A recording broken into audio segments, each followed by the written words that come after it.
Hey guys, iAndrewC here with a special edition of iAndrewC's Simulator Corner. In this game, we're going to take a quick look at Cities Skyline, which is a game that came out recently.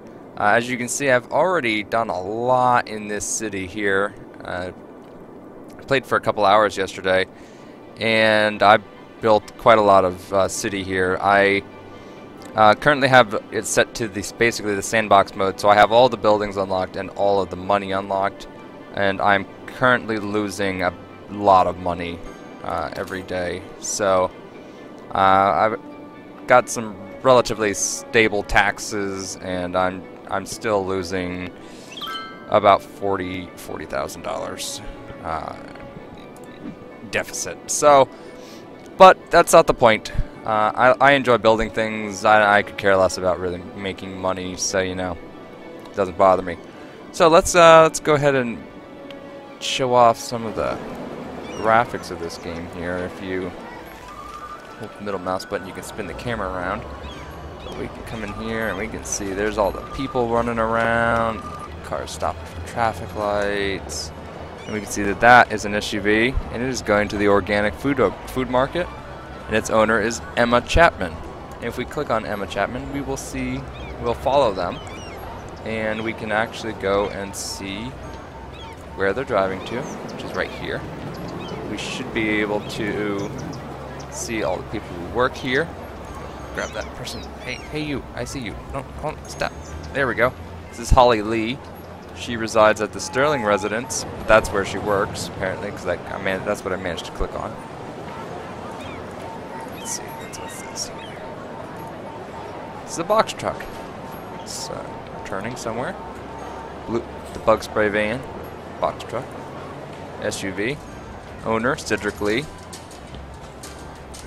It is headed somewhere. I'm going to pause this. Ah, they reside at the Butler residence. Let's go look at the Butler residence. That's a nice little flat. Alright. Now, obviously, this is a traditional city builder, so you do have zones and whatnot, and you have this up here is my industrial area. I have a layer of commercial that these are offices, these are industrial, these are commercial, and these are residential. And I've got the commercial kind of interspersed to help you know, just break it up a bit. And this is the newest area that I've started to add over here in order to be able to give access to be able to put this airport in. So let's actually go ahead and just branch off a little bit somewhere. This is my forestry area, so I don't really want to build over here too much. This is industry here, so there's a lot of pollution. Yeah, let's just go ahead and zone here. So the zoning options can either be done in a bucket tool, which just does everything all at once. You can do it in a selection based manner, or you can use these two different paint brushes basically, and you can paint them on. So I am going to just fill that whole thing in, and then that will populate as people need it. You see here that I actually need to have some medium demand for commercial zones, so I should actually build some of that. And it's reasonable to actually build this over here, so I'm going to dezone this, and I'm going to build up the commercial here instead. And I'm actually going to go ahead, let's go build a road, and pause the game so they don't build on where I'm going to build a road. Build a road, let's make sure we match the type of roads we already have. So this is currently a one-way setup because there's so much traffic. Oh, wow. That was not the right size road. We want this. Let's bring that out to the water.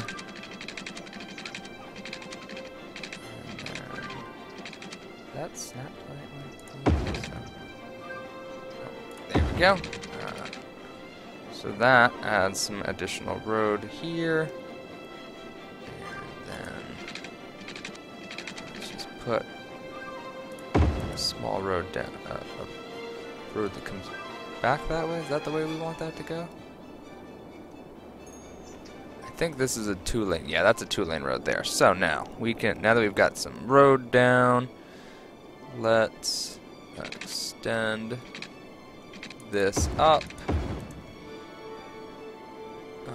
Is that are these two-way roads too? Oh yeah, they're all two-way roads. Messing this all up. So we actually can upgrade roads right here, and we can just switch this to being 2-lane roads. And then let's just. Someone's already built there. That's okay. We don't need to do that right now. And that just connects those along. We'll go back to our districting tool, and then let's just set all these to commercial, and that will happily satisfy our demand for commercial zones. Now, obviously, a city needs power, so I've got all of these fancy water-based wind turbines. I've also got, I think that's the only ones I have. Wait a second, do I have some traditional ones over here? Yes. So the first ones you unlock are these traditional wind turbines that look like this, and then the next ones that you unlock are these type, which spin horizontally, and these actually generate a lot more power, and they use a little bit less wind to do it. Obviously, and then I have these solar plants as well. I'm a very green city. The only thing that I have that's creates pollutions are these incinerators, but that's because you end up with so much trash that you just got to get rid of it somehow. So that brings up the info tools, which lets you see all kinds of views. So here's my power grid. You'll notice that there isn't any real amount of electrical cables. That's because as the city builds in and people build houses and whatnot, it actually automatically connects and creates the power system. So if you want to start out a new area, like I have these water treatment facilities over here, as well as some power here. I actually put power there because I didn't have anything anywhere near it yet. So we've gotten pretty close here. This area here pretty soon should be able to connect, and then I wouldn't need these power lines here, which I originally put in to power the airport, but again, as I added this section here, I brought the population up to it to put the airport there. So that actually, these power lines are no longer needed to supply power anymore. So because these have their own power. But you can see here I'm generating 638 megawatts. There we go. And that's actually reduced from the total capacity that I can have. I currently I'm only paying power at 85% because I have so much of it that it just didn't make any sense. Water's the same way. I've got so much extra water that I've just lowered the amount of money I'm spending. So the lower the amount of money you spend, the less resources you get out of it. Ooh, actually here I see that we have some people complaining about not having water. So I've got a grid layout basically that covers the entire original area of land, and that is fine and dandy. But when you add new places that you hadn't been to yet, you forget to add water to them. So that'll cover them. That'll be nice and happy. I'm actually just going to extend this down here. This dashed line is your city border. I have bought this piece of land here to get access to this forest, and this piece of land to get to this train track over here. That way the goods can come in and go out. You see here that looks like a industry building has actually burned down, which means that the fire department didn't get here quite quick enough. So we'll just tear that down and we will move on. I found that this is like traffic. As much as it's a city building simulator, it's a little bit once you get going, it starts to become traffic management builder. So you can see here that all of these cars are backed up at this intersection here, and it seems that no one is going anywhere. They're all just kind of staying still because there is traffic up here. If I can get this mode off, that's waiting, and they're all, so it gets very congested. The way I fixed that over here is I actually started to put in 6-lane one-way roads that run all the way down to the residential district. And it's really not necessary down here, but up here I stopped here because there are some pre-existing buildings I have to move, like the hospital here, and once I move those I can adjust those. So we have all of this traffic that's backed up, and I'm gonna have to do something about that pretty quickly.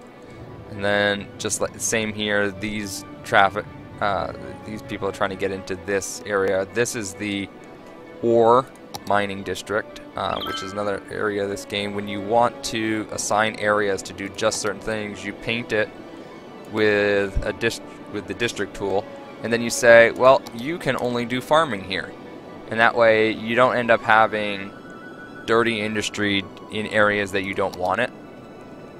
So this side over here, because of all the trees, I only want forestry to be done here. I don't want them doing anything else that's really going to pollute the environment.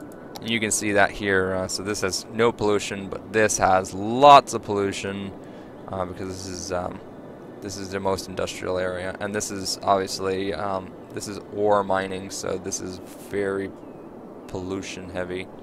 And then these are all of my water treatment facilities. So they pollute, but they don't pollute nearly as much as some of the other options. So you've got lots of information. Here's your noise pollution, fire safety. You can see here we actually need a little bit more fire safety over here. You can see the general health of everyone, death care, the overall happiness. Everyone's pretty happy. We can see how much garbage we've got in and around the city, and then we can see all of your different housing levels and your crime rate and population density, what businesses are connected to outside areas.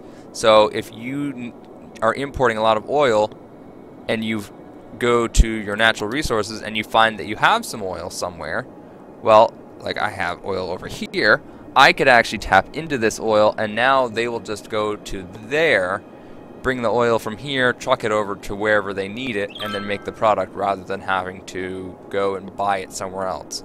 So it actually can help self-sustain.